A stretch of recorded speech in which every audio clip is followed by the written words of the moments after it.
Hi, hello everybody. I am Ma'am Sheena and I am back for our discussion. So today, as you can see in my slide or in my cover slide, I will be discussing the topic 1.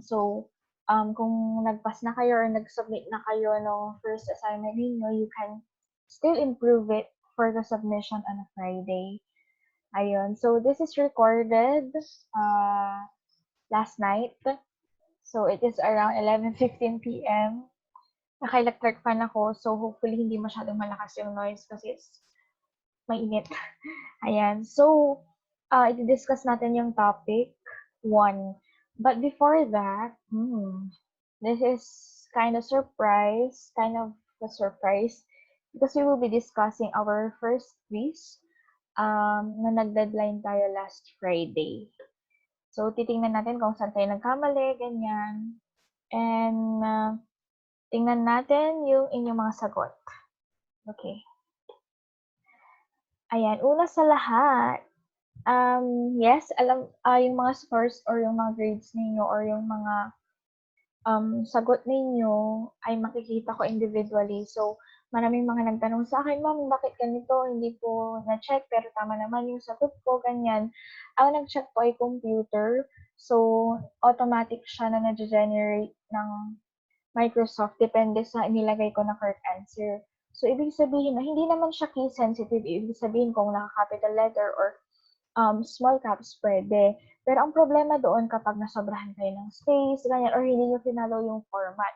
But, kung makikita nyo later on, ang pinakapagkakamali ninyo is hindi, for example, for that question, dalawang sagot, isa lang ang pinili ninyo.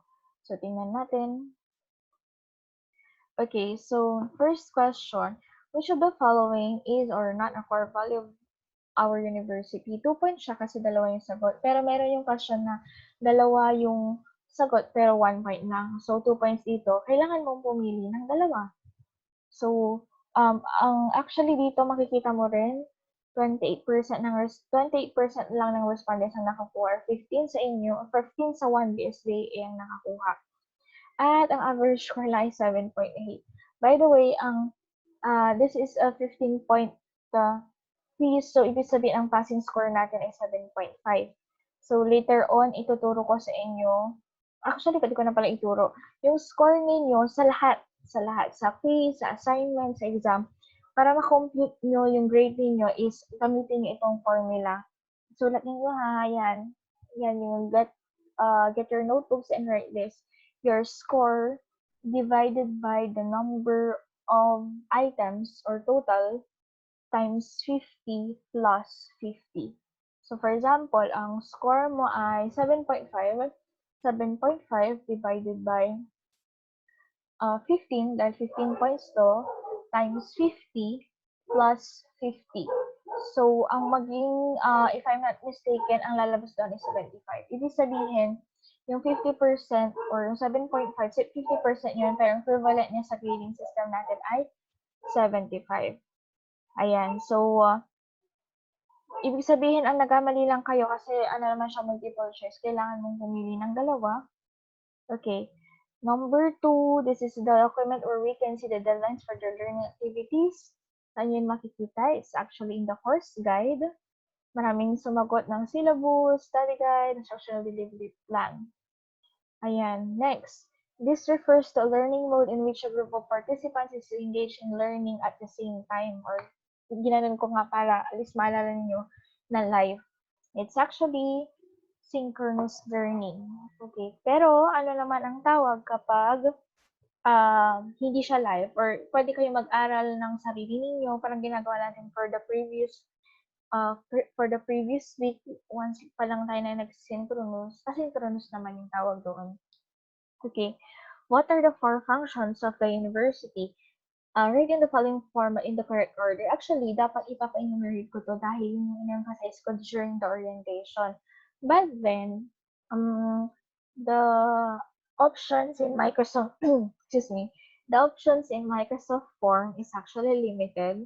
So, if you did not follow the format, is mali kayo. So, yan yung mga different answers. Ito yung tama. 23 naman ang nakasagot out of 54. Answer other, instruction, research, hindi rin nag-follow ng format pero tama. Ayan, hindi nag-follow ng format, etc. Ito naman, actually na-notice ko 'to, meron ding nag-message sa akin na, "Hala ma'am, bakit po mali po ako." Kasi, kung naka-capital letter yung letter I think okay lang kasi tinry ko siya. Pero nilagyan mo kasi yung 1, 2, 3, 4. So, for this type of question, kailangan hindi na nilalagay 1, 2, 3, 4. Dinonote ko lang yung word 1, word 2 to denote na yun yung first word, second word, third word, parang gano'n. Okay. Number 5, what is the PSC vision? Yan, to become an Asian Premier State University in 2020. Ang medyo problema dito is mali yung spelling. Ito, kaya siya mali kasi wala dapat tuldok. Kasi di ba yung vision, it's supposed to be, hindi naman siya sentence. To become an Asian Premier State University in 2020, it's not a sentence, it's a fragment. So wala dapat siyang period. Ito naman is by 2020. Ang tama po ay in 2020. Kung merong mga sources na ang nakalagay by 2020, kung sa course guide natin, mali yun. Yung sa diniscuss ko sa orientation yung tama or nasa PSC page yung tama. Okay, next. Ito naman, mali yung spelling, may nilagay niya ng E. I honestly don't know, but LB, chorba, explore things, learn things. Hindi ko maintindihan kung bakit yun yung sagot. Ayan, the views of PSU, hindi mo kailangan girl na i-full yung sagot. Kung anong hinihingi yun lang. Huwag yung dagdagan, huwag yung dagdagan, like, huwag yung kulangan. According to the quality policy, what does PSU provide as a university? 2 points din yan, pero dalawa, yan. The Bangladesh State University, yan, sa quality policy, nakalimutan ko tuloy. Pangasinan State University shall provide or whatever. Yon. Ang kailangan natin i-provide, ang pinaprovide ng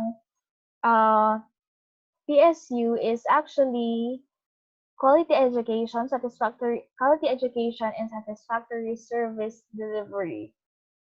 Yan. Wait lang. Ayan, hinanap ko para at least meron tayong reference at alam ninyo kung saan nyo kukunin. Dito lang sa psu.edu.ph. Yan, so meron tayong vision, mission. Dito po yung tama. Ayan, so the Bangladesh State University shall be recognized as an Asian Premier State University that provides quality education and satisfactory service delivery. So yun yung sagot doon. Okay. Next. Nakikita niyo pa ba? Sana nakikita niyo pa rin. Pero kung hindi, at least nababasa ko siya ngayon.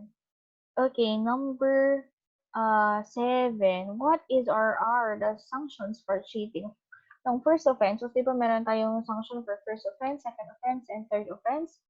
According to the student handbook, 1 point lang siya, pero you should be able to choose 2. Okay? Kasi yun yung part ng quiz na, ilan lang pipiliin ko dito? Ang dami-daming choices lang, pipiliin ko isa lang ba, dalawa ba, tatlo? Yun. So, ang tamang sagot is automatic grade of 5.0 in the requirement where cheating happened. And, of course, referral for guidance counseling. 8. What is the course title of our subject? Write your complete answer.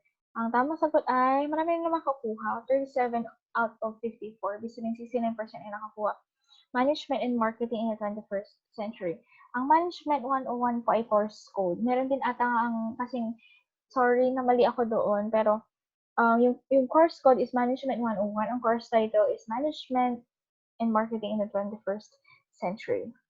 Yan. So, LN Management 1, course code yan. Yan. So, ano pa? Yung end. So, you should be able to spell it out. Management 101. Sinama mo pa. Yun. So, kailangan talaga exact. Kasi hindi ako nag-check yung computer. So, kailangan talaga exact yung mga answers. What is the recommended format do we use when we cite our sources? Parang medyo wrong grammar yata ako dito. Basta, ano yung recommended format kapag mag-cite tayo ng sources? Siguro ginawa ko ito nung nantok na ako. So, ang tamang sagot ay APA. Marami namang nagtama doon. Actually, i-spell out ko dapat siya na American Psychological Association, pero ng orientation kasi ang nasabi ko lang ay APA. Okay. Next, if time permits, when can we have our face-to-face classes according to our ACAD calendar? Siyempre po, ang date ni sa ACAD calendar so far is December 1 to January 16. Okay, I would like to emphasize also na ang Christmas break natin is temporarily or tentatively set. Kung may magbago man, i-announce na lang ng university, ay nakaset ng December 16 to, December 21 rather, to January 1. Yan. How often will be your face-to-face classes if time permits according to our calendar? 1 hour per week per subject. So, ibig sabihin, pag 7 ang subject mo, 7 hours ka rin sa ah, sa PSU kapag magkakaroon tayo ng face-to-face classes kasi 1 hour per subject. Hindi lang siya 1 hour sa lahat ng subject na yun. Okay? So, next naman natin tignan ang next section. Okay. Share ko muna siya. Okay. Sorry, nag-burp ako. Pero wait lang ha. Tignan ko lang. Okay. Yan. Hindi ko siya makita. Okay, tingnan naman natin sa BSBAD. Although, same lang naman din, pero ipapakita ko lang din yung average score, ganyan. Kanina 54 yung responses natin, ito ay 59. Okay. Ito siya, ang responses ay 59, ang average score ay 6.4. So, kanina sa section A, 7.8. So, ito medyo mababa. Actually, generally, medyo mababa talaga yung mga scores. Kaya 7.5 ata yung previous or hindi ko na maalala. Pero medyo mababa talaga yung mga scores. So, kailangan talagang bumawi sa ibang mga at least na-discuss ko to para makabawi kayo sa mga susunod na quiz. Yan. Hindi ko na i-discuss yan para mas mabilis tayo. Okay, next naman. Okay, sa section C. Okay. Ito naman ay 55 ang ating respondents. Okay. So, kung makikita ninyo, dito pala sa responses. Maki-check ko lahat. So, kunyari, tanong mo, ay, bakit po mali ito? Kasi hindi mo kindig yung dalawa, ganyan. Na-explain ko naman. So, hopefully na-reply ko kayong lahat sa mga questions nyo dito. Medyo pababa na ng pababa na. Ayan, yung sa C naman, ang average score natin ay 6.1. I-recognize ko rin later on yung mga top scorers natin pag na-finalize ko na yung record. Pero for now, ito muna ang mga ipapakita ko. Okay, and yung last ay yung section D. Okay.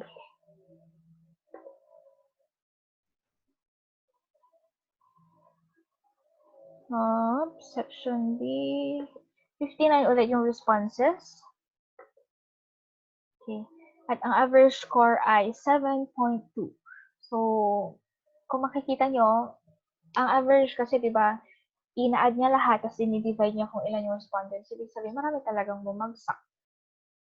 Okay. So, yan ang ating section D naman. Ang average score is 7.2. Ayan. So, hopefully makabawi kayo. But, syempre, dahil nanonood kayo nito, there will be a surprise for you. Dahil alam kong mababa yung mga scores at alam niyo na ang mga dapat gawin sa susunod na quiz, magbibigay po ako ng 5 points.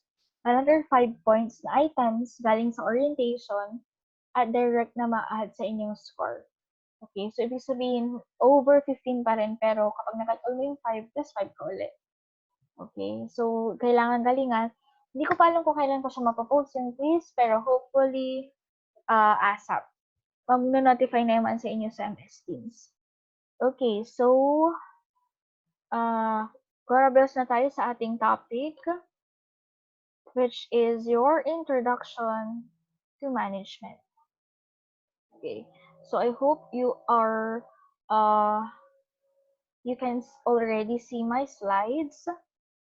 So, hopefully, mabilis lang din to para at least hindi tayo masyadong overwhelmed. Okay. So, yan. So, this is our discussion for topic 1 for Management 101, Introduction to Management. So, alam ko naman marami na sa inyo ang nakapag-submit at marami na ang nakapagbasa nitong topic na to. So, sana hindi pa ang huling lahat kasi pwede nyo pang ma-edit. So, kung meron man kayong mapulot dito na, ay, mali pala ako, ganyan. Sana ma-edit nyo pa rin tapos i-submit nyo sa akin. Okay. So, first, ito yung mga objectives natin. Describe the theories and approaches in the history of management. Ito yung sa evolution natin. Where did management start? Okay, so recognize who managers are and where they work. Explain why managers are important to organizations. Describe the functions, roles, and skills of managers. Describe the factors that are reshaping and redefining the manager's jobs and manager's job, and explain the value of studying management. Okay. First subtopic for introduction to management is actually the evolution.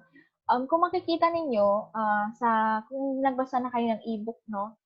Yung sa ebook class is nasa huli siya ng chapter 1. So, parang extra lang siya. Pero dahil evolution nga, kailangan natin siyang i-discuss para alam natin kung saan nagsimula ang management. So now, okay, i-comment nyo naman sa baba, ano ba ang ibig sabihin ng evolution para sa inyo?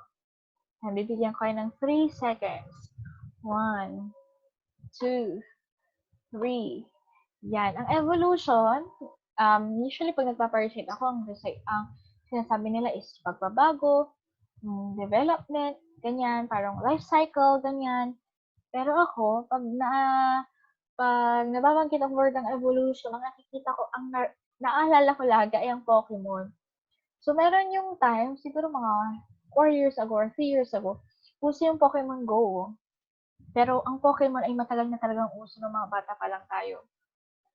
Ang Pokemon is, ang maganda sa Pokemon is nag-evolve sila. Ibig sabihin, tumataas yung level nila, di ba? Kung tumataas yung powers nila, lumalaki sila, yung strength nila tumataas din, ganon. So, ito naman, ang evolution dito is kung paano nga ba siya nag-start, paano siya nag-progress. Okay? So, ang evolution of management ay nahati sa 5. Ang historical background, historical approaches, behavioral approach, quantitative approach, at contemporary approach. Okay? So, excuse me. Ayan. So, historical background or early management natin, okay, kasalamin ako. Kayo din ha, if you have your glasses, ganyan. Ako walang grading mata ko. This is just anti-radiation. I actually really care for my eyes. At hindi yung sobrang linaw talaga ng mata ko. As in, yung nung bata ako, patalastas lang muna para hindi kayo masyadong ma-overwhelm. Nakimisa. Tapos siguro mga 3 rows sa harap ko. Nakita ko lang yung nasa harap ko na lalaki, may gumagapang na langgam sa t-shirt niya. Ganun kalinaw yung mata ko. So hanggang ngayon, ganun pa rin naman siya kalinaw. Ang tip ko sa inyo, para hindi masyadong masirang yung mga mata, huwag kayong magbabasa ng nakahiga. Huwag kayong magbabasa ng madilim. Kasi ako, as in talaga hindi ako nagbabasa ng madilim. Kapag sa gabi, kapag nakapatay na yung ilaw, tapos gusto ko mag-cellphone, ino-on ko yung flashlight. Ganon. At hindi rin ako naghihilamos ng kaka-cellphone ko lang. Kasi parang pagod pa yung mata mo, ganyan, mapapasma. At syempre, wear anti-radiation. Although meron ako nabasa na useless daw to. Ang key daw talaga is for you to rest your eyes. So, wag ka munang titingin sa cellphone, sa computer, tumingin ka sa malayo. Mag-blink ka. Kasi ako, pag nag-work ako, hindi ako masyadong nag-blink. Yun yung problema sa akin. Okay. So, yan yung ating, kumbaga, kung makikita ninyo, ito yung outline ng magiging discussion natin. Yan. So, yung early management examples, yung historical background, meron tayong dalawa dyan, si Adam Smith Later on, makikita nyo kung ano yung introduce niya at yung Industrial Revolution. Next is yung classical approaches. Meron tayong dalawa, scientific management at general administrative. Meron tayong behavioral approach. Nabanggit dyan yung sa Hawthorne. Meron tayong quantitative approach. Okay. Meron din tayo dyan contemporary approach, system approach, or contingency approach. Feeling ko medyo nagkamali ito kasi yung behavioral approach class is, ngayon ko siya napansin yung sa behavioral approach, niya under niya already advocate sa kayong Hawthorne. Okay, hindi siya under ng quantitative. Yung contemporary approach, ba yan, biglan ako na-pause. Yung contemporary approach naman class, meron tayong dalawa. Systems approach at contingency approach. Okay. Yan. So, this is just two pictures. Kung mapapansin ninyo, ayan, kapag magko-comment pala kayo, is i-timestamp nyo naman. For example, ito, 2021, 20:21, anong sagot nyo sa tanong ko, ganun, para at least makita ko, no? So, ano bang timestamp kaya ito? Hindi ko alam. Pero kapag nag-upload, siguro ma-identify natin, ano ba ang nakikita natin dito sa ating picture? Yan. So, pwede tayong sumagot sa baba, yung time, tapos, yung time, tapos, identify nyo itong nasa picture. First picture is actually, yan, bibigyan ko ng 3 seconds. 1, 2, 3. Okay, ang first picture is actually mga pyramids ng, actually, Egyptian's pyramid to be exact. Egyptian pyramids. Na-misplace yung S, masyadong generous. Yan. Okay, yung pangalawa naman, pwede nyo na rin hulaan. Bibigyan kayo ng 3 seconds. 1, 2, 3. Okay. Yung second picture is actually Great Wall of China. Bakit nga ba to isa sa mga historical na examples natin? Okay? Kasi, class, syempre alam niyo naman na to, pero yung management kasi matagal nang ginagawa or matagal na siyang pinapractice ng ating mga ninuno natin, hindi man lang dito, kung hindi man dito sa Pilipinas, sa ibang lugar, ganyan. Pero hindi nila alam na yung management yung tawag. Ayan. So, ibig sabihin, naging example to sa early management dahil hindi naman magagawa yan kung walang nagda-direct sa kanila, walang nag-drawing or walang nag-imagine kung paano ang magiging itsura nila, ganyan. So, sabi nga dito, the Egyptian pyramids and the Great Wall of China are proof that projects of tremendous scope employing tens of thousands of people were completed in ancient times. It took more than 100,000 workers, some 20 years to construct a single pyramid. Yan. Who told each worker what to do? Who ensured there would be enough stones at the site to keep managers busy? The answer is actually managers. So, ibig sabihin, before pa nagkaroon ng term na management, before pa nagkaroon ng term na manager, ng leader, ganyan, or ng boss, pero ng management, pero hindi nila alam na management yung tawag. Okay? So, ibig sabihin, yan yung early management example natin. So, isa sa mga famous na studies ng early management is actually nanggaling kay Adam Smith, okay, where he published his book, The Wealth of Nations. So he argued there that the economic advantages that organizations and society would gain from the division of labor or job specialization. Okay, so ano nga ba itong division of labor or job specialization? The breakdown of jobs into narrow and repetitive tasks. Okay, ang division of labor class, in layman's term, is actually dividing each one of the workers what to do. Ganyan, for example, sa group work, sino dito ang, kunyari sa report na lang, kunyari magpapa-report, sino dito ang magre-report ng part 1, part 2, sino ang gagawa ng mga visual aids natin, sino mag-prepare ng PowerPoint, yun yung division of labor. But, meron yung term na job specialization. Okay, ano ibig sabihin naman ng job specialization? Ang job specialization class is i-assign sa'yo ang job kung saan ka pinaka-magaling. Okay, for example, sa mga contest, kung nakiki-contest kayo ng elementary or high school, actually na-try ko ng elementary, yung tinatawag nilang math relay. Yan. Yung math relay, yung sagot ah, ni student 1, ipapasa ni student 2. Kasi yung sagot ni student 1, gagamitin ni student 2 para ma-compute yung ma-compute yung problem na binigay sa kanya. So, para siyang relay. Okay? Pero, sa mga ganon, sa mga ganon, pwede kang i-assign nila ikaw sa algebra ka, ikaw sa geometry ka, ganon. Pero sa quiz B pala, mas maganda pala tong example ko. Yung sa quiz B, diba usually yung quiz B, meron yung marami ang scope niya. May English, math, science, ganyan. Ang nangyayari doon, ikaw mag-review ka sa English, ako mag-review ako sa math, ganyan. So, comment din naman kayo pag kayo ay padunungan. Ginaganap yung event na yun for high school at elementary students. Usually sa Narciso, ganyan, at ng organizer or UP Subol Society. Hello sa mga Subulites kung kayo nanonood. Pero, comment din kayo kung kayo ay isa sa mga participants. I am actually a member, an alumni of UP Subol Society. So, may ginaganap kami gano'n na quiz bee, kaya siya padunungan, patalinuhan, ganyan. Tapos, yung coverage is everything under the sun, may general information, may English, math, science.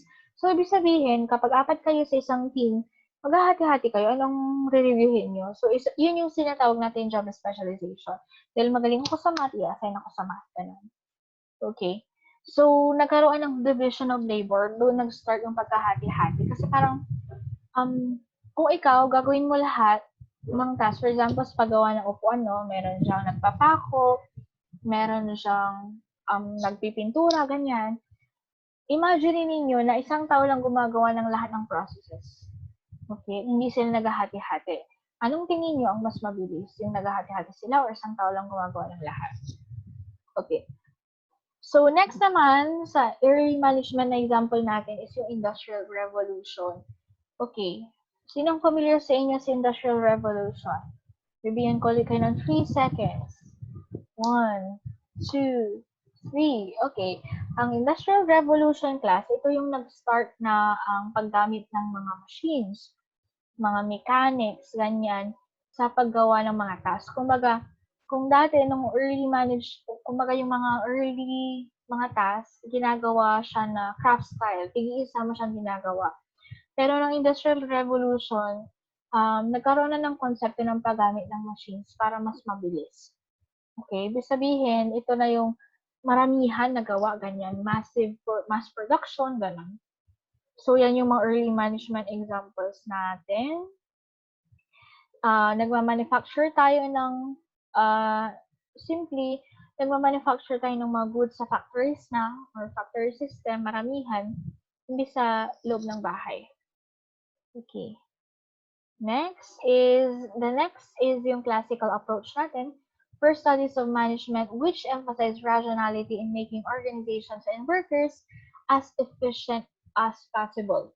So, dito sa classical approach, meron tayong dalawa na theories na titignan. Okay, yung scientific management at general administrative theory. Okay. First is scientific management. So, pakibasa naman. Taas ang kamay kung sinong gusto magbasa. Joke lang. Pero pinapabasa ko yung ganito pag sa face-to-face. So, basahin na lang muna natin dito dahil wala pa tayo sa classroom. It is an approach that involves using the scientific method to find the best way for a job to be done. Okay, let us now recall what scientific method is. Right? So, in scientific method, there are several steps, okay, that you should do, okay, step-by-step process that you should do to solve the problem or solve the case, or for example, yan. So, ibig sabihin, gumagamit siya dito ng scientific method para makita niya kung ano ang best way or what is the best way to do the job. Okay, later on, i-discuss ko to yung sa reflection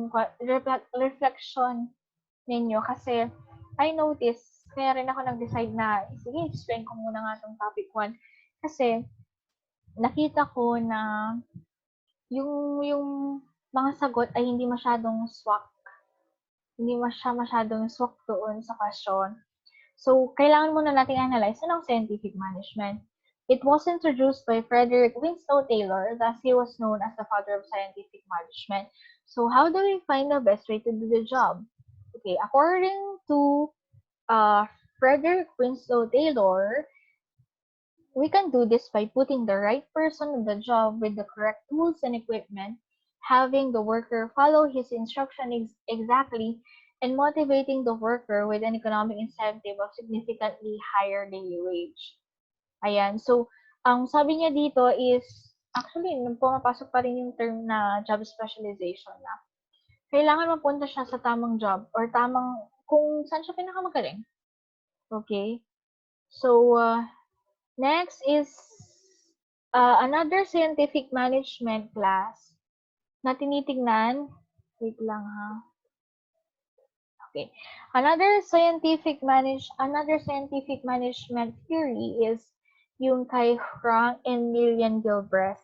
The primary contribution was finding efficient hand and body motions and designing proper tools and equipment for optimizing work performance. So they pioneered the time and motion study, aims to break and analyze every individual action necessary to perform a particular task into each component action, find better ways to perform its actions, and organize each component action so that it is more efficient, less cost of time and effort. Okay? So, actually, ito scientific management, ang sinasabi niya, class, is kailangan mong i-analyze isa-isa lahat ng mga activities na ginagawa para makita mo kung ano ang pwedeng improve. Hindi ko na maalala kung saan ko ito na-raise. Siguro yung college ako. Pero, for example, yung pagbubuhat ng mga hollow blocks, for example. Okay. They have studied that yung nag-time sila. Okay, yung hollow blocks, pinuhat nila from point A to point B. Okay? Nang kamay lang ang gamit nila. Okay? So, kapag gagamit tayo ng scientific management, pwede nating analyze, okay, from point A to point B, pag kami lang gagamitin nila, ganito kahaba ang time na magugulo nila. Okay, next. Titingnan naman natin kapag gagamit tayo nung, alam mo yung pang semento na hinihila? Sige, lagyan natin hollow blocks doon. Ilan ba kaya ang madadala natin at this point of time? Point A to point B. Okay? Ina-analyze nila, saan ba pwede sa part ng activity na to ma-improve para mas mabilis yung process. Okay? Another example is, kunyari kapag yun nga, sa pagdidikit naman ng paglalagay ng hollow blocks, di ba patas yung hollow blocks? Okay? May isa pa akong naalala ng example na ang ginawa nila is, inuhat nila tig-iisang hollow blocks sa hagdan, papunta sa taas. Okay? Tapos, inanalyze nila, okay, baka naman mas maganda pag meron tayong puller. Alam mo yung hinihila. Okay? Or na, pwedeng itaas siya para mas mabilis. Ganon. So, tinitignan nila, saan ba ako natatagalan? Or isa pa, yung hollow blocks. Ang paborito kong hollow blocks. So, pang example is yung sa mga hollow blocks din na, paano ginagawa? Anong napapansin nyo na ginagawa ng mga construction worker kapag gumagawa sila ng bahay o marami sila nang gumagawa ng building, ganyan. Di ba ang ginagawa nila, imbis na yung hollow block is isa-isahin nilang dalhin from one point to another, ginagawa nila pasahan. Okay, sige, kunin mo to. Tapos ipapasa ulit mo susunod. Yun. Tinitignan nila kung saan sila pinaka-mabilis. Natagal may yata tayo scientific management. Okay. So, ito yung reflection question natin. Can scientific management principles help you be more efficient? Choose a task you do regularly at home this quarantine, such as laundry, washing dishes, cooking a certain dish, grocery shopping, ganyan. Analyze it by writing down the steps involved in completing the task. See if any activities could be combined or eliminated. Find the best way to do this task. Yan. Tinitignan mo, ito, pwede ko pala itong i-combine or ito, pwede kong tanggalin ito sa process. Okay naman magiging result niya. Okay. So, the next time you have the task, try the scientifically managed way. See if you become more efficient. Okay. Ang example dito, class, although, syempre, siguro, mag-isip kayo ng example, pero bigyan ko kayo ng example na sa pagliligpit ng pinggan, ng mga dishes. How do you do or how do you wash your dishes? What do you start with? Do you start with the baso? Do you start with the utensils or mga kubyertos? Do you start with the kaserola? Okay? Titingnan mo ngayon.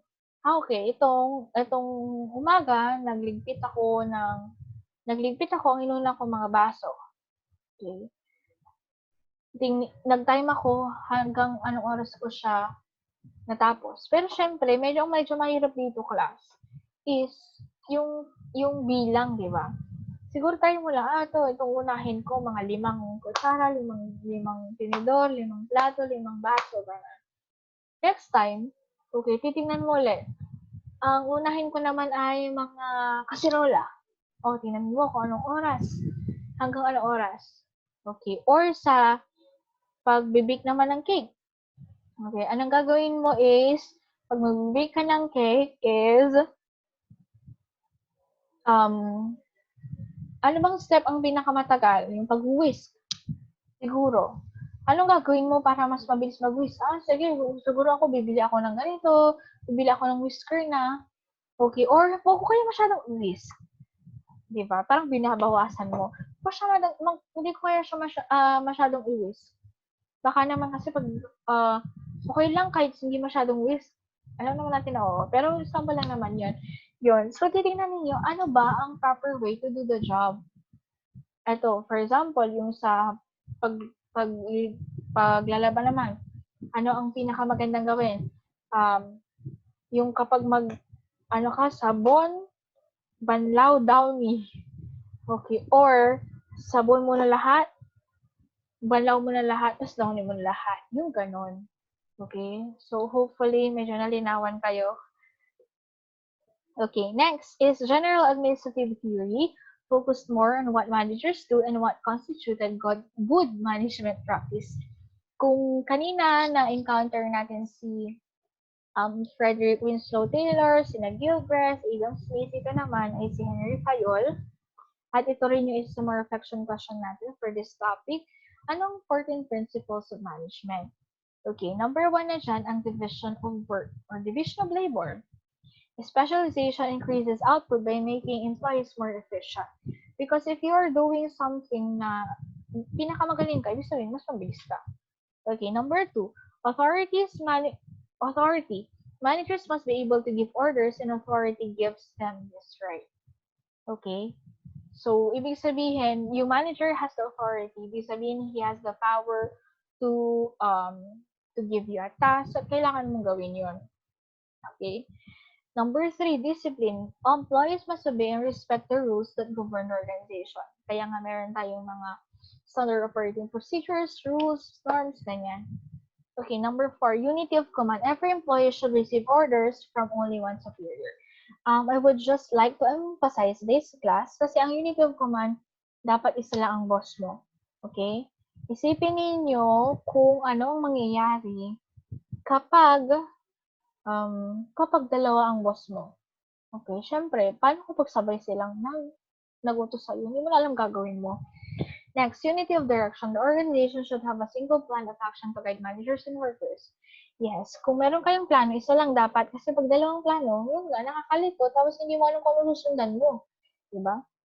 6, subordination of individual interests to general interests. Kailangan, you should always put the interest of the group over your individual interest.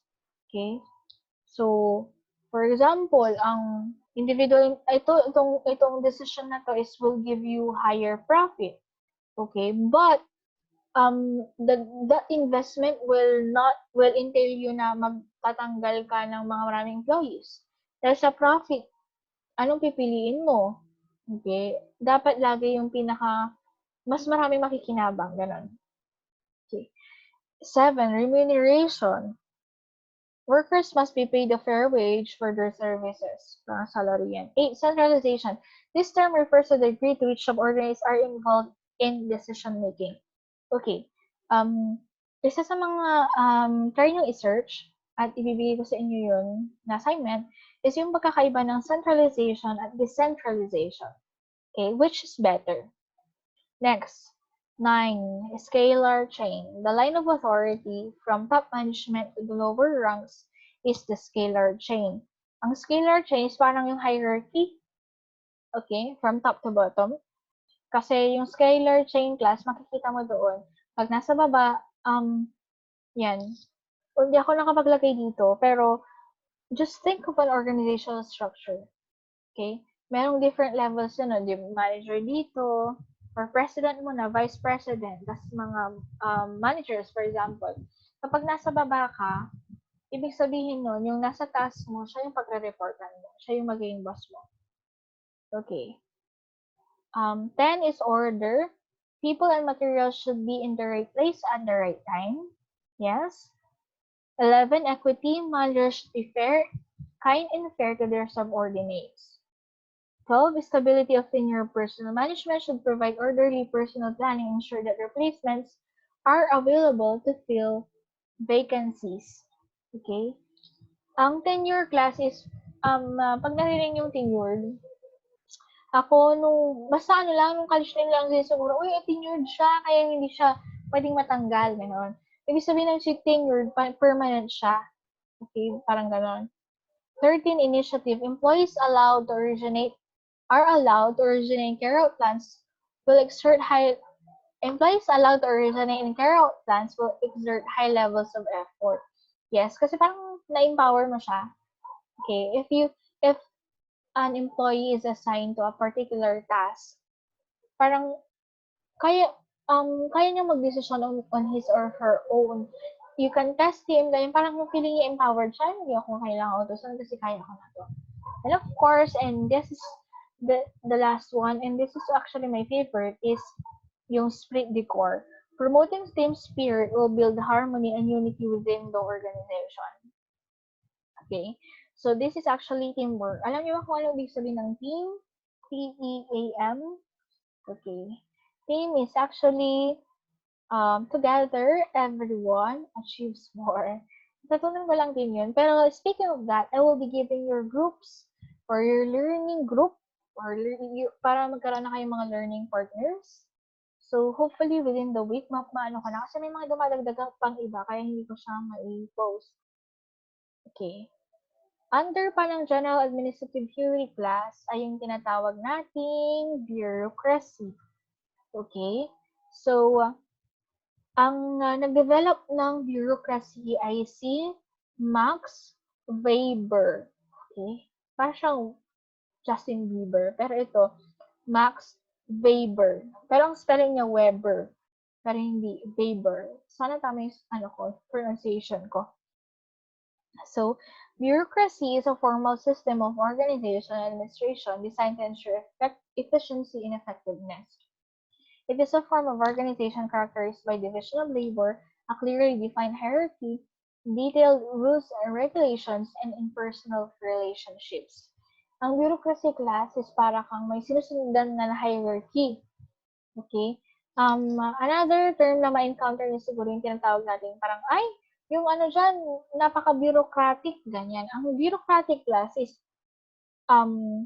kunyari, sa isang organization, kapag si employee nasa marketing department siya, yung request niya ng supplies, for example, si employee magre-request kay marketing. Si marketing, magre-request siya sa, for example, sa next na department, for example, sa VP, Vice President, ganyan. Kasi marketing head nga eh. Marketing head. Tapos, si marketing head mag-request siya, for example, kay President or Vice President. Si Vice President mag-request kay President, siya mag-approve. Ang ibig sabihin ng bureaucratic is dapat wala kang lalampasan kumbaga sa step. So, parang bypass mo siya. So, for example, ako, pag bureaucratic, hindi ako pwedeng magsulat directly sa college din. kailangan dumaan muna ako sa department chair. Ganon. Tapos si department chair, siya ang susulat kay college dean. Si college dean, siya ang susulat sa campus executive director. Hindi ako pwedeng, okay, na-request ako pupunta kay ako president. Ganon. So, hindi yun bureaucratic. Okay. Pero merong positive and negative yun Kasi for example, our president is actually open na pwede kang mag-open ng mga concern mo, ganyan, directly talaga na from student to president, hindi mo na kailangan naman sa faculty, sa college dean, sa campus executive director, ganyan. Okay. The third one, 3/5, is the behavioral approach. Behavioral management is the study of how managers should behave to motivate employees, encourage them to perform at high levels, and be committed to the achievement of organizational goals. So ito naman, kung ikukumpara natin yung classical approach, lalo na yung scientific management, ganyan, ito kasi tinitignan niya yung behavior, tinitignan na yung human side of things. Okay? Sa scientific management kasi, sabi nila, the human beings are treated as robots. And wala silang feelings. Kung anong trabaho, trabaho lang. Parang ang goal lang talaga nila is maging productive. So ngayon naman, fina-factor in natin yung human side. Yan. Meron tayo ditong tinatawag nating Hawthorne studies, okay, which gave the major contribution in the field of organizational behavior. Kasi ang organizational behavior, isa yan sa mga topics nyo pagdating ng second year, first sem. Hindi ko lang sure sa Finland, pero sa operations yun. It is the field of study that researches the actions or behavior of people at work. So, actually, nagtuturo rin ako ng OB ngayon or human behavior in organization. So, isa to sa mga major factor na, tinitignan natin, bakit nga ba sila nabibehave? Paano nga ba sila namomotivate? Ganun. Yung Hawthorne studies, nag-give siya sa Hawthorne effect, which is that a manager's behavior leadership approach can affect workers' level of performance. So, ibig sabihin, kung magaling yung manager, magaling din yung employee. Okay. Next. Yan. So, another advocate of dito sa behavioral approach is si Mary Parker Foley, double L with double T. Hindi ko alam yung ano niya, pronunciation niya, pero he advocated for human relations emphasis. Okay. At ito ay ibang-iba scientific management ni Frederick Winslow Taylor because she stressed the interactions of management and workers na hindi lang sila robot, they have feelings, kailangan rin nilang mag-work together, ganyan. She was one of the first to integrate the idea of organizational conflict to the management theory and sometimes considered the matter of conflict resolution. Yes. So wala to dun sa book, I think, pero I found this in another references. She coined the words power over and power with to differentiate coercive power from participative decision making. So, which is better? Power over or power with? Definitely, it's power with. Power over is actually coercive power. Parang pinipilit mo. Kumbaga, forced. Ganyan. Pero yung power with is participative decision making. Oh, okay. Let us do this. Let us do that. Uy, hindi mo to, ang coercive power naman is ikaw gawin mo to kasi ako ang boss dito. Ang power with naman, okay, let us do it together. Okay, wala akong particular power to, parang utusan ka, ganyan. But we can join together para lahat tayo part ng decision. Okay? Next is yung quantitative approach. Huwag kayo masyadong ma-overwhelm kasi hindi naman tayo magko-compute sa Management 101. Pero ang quantitative approach is actually use of statistics, numbers talaga siya. And one study here is TQM. Ang TQM class is one of your subjects din. A philosophy of management that is driven by continuous improvement and responsiveness to customer needs and expectations. And lastly, yung contemporary approach. The systems itong itong contemporary approach is, it says that an organization takes in inputs or resources from the environment and transform or processes these resources into outputs that are distributed into the environment. So before natin ito maintindihan, kailangan muna natin i-define kung anong system. It is a set of interrelated, interdependent parts arranged in a manner that produces unified whole. Meron tayong dalawang system. Okay? Yung closed at open. Those are not influenced by and do not interact with the environment. In contrast, open systems are influenced by and do interact with the environment. So, ngayon, ang i-describe natin class is actually ang organization as an open system. So, meron tayong nagkaka-connect silang dalawa. Okay? So, ang isa naman na contemporary approach dito ay yung contingency approach. It's a management approach that recognizes organizations as different, which means they face different situations and require different ways of managing. Okay, ang contingency approach naman is there is no one best way. Okay, naalala niyo yung pinakauna natin na diniscuss na sa scientific management is tinitignan yung one best way. Dito sinasabi niya, there is no one best way. Kasi, depende sa sitwasyon, di ba? Magtataka ulit natin to sa leadership kasi meron tayong tinatawag na situational leadership na yung style ng isang leader ay nakadepende sa sitwasyon. So, ibig sabihin nito, there is no such thing as one size fits all. Nakadepende yung style mo, yung strategy mo, okay, nakadepende siya sa sitwasyon. Okay? Different situations require different solutions. Different problems require different solutions. Okay? Yun yung ibig sabihin nun. I think that is the end. I have to end this video first. So, this is the end of the part 1 of our discussion of topic 1. So, ang topic 1 natin medyo mahaba. Okay? Because it's the evolution, so you have to appreciate it and then para maintindihan natin. So, in my next video, I will be discussing about who managers and where do they work. Okay, thank you for watching. Comment down below, like, comment, subscribe, and click the notification bell na bulpa para ma-notify kayo kung meron akong bagong video. Charot. Louder na. Sige, bye-bye. I'll see you in the next one. It's actually, 12 a.m. habang nire-record ko to. So, baka bukas ko na lang siya ituloy at hindi ko po muna siya ma-record, ma-upload agad. Bye! See you! Yan. Bye! Thank you! See you in part 2.